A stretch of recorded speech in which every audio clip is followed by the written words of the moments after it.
So now you just opened up a whole can of worms, because now you're telling me that this glove that somehow can run across the parking lot without anybody seeing it killed two men and then went back on, cleaned itself, and then went back onto the stand that Well, I nobody. mean, if we're gonna believe the glove can act on its own, why can't it clean itself?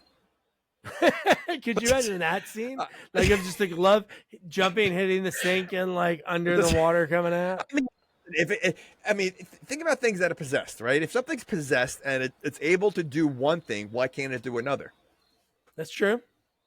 So It's some I get, yeah, but I think that was so silly when I even rewind it like 5 different times to rewatch the glove disappear.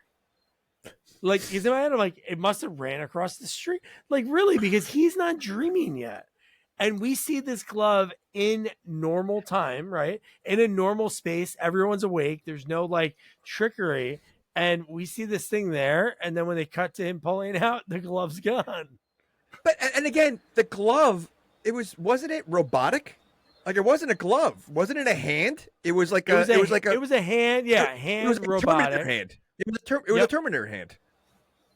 And it somehow hit under the seat of the car, Yeah. and waited for him to start singing REM. Was that like the Pee Wee word of the day? Once he starts singing, "That's me in the corner. Let me scratch him in the." But then again, he scratches him in the crotch. Then it turns into sleeping, right?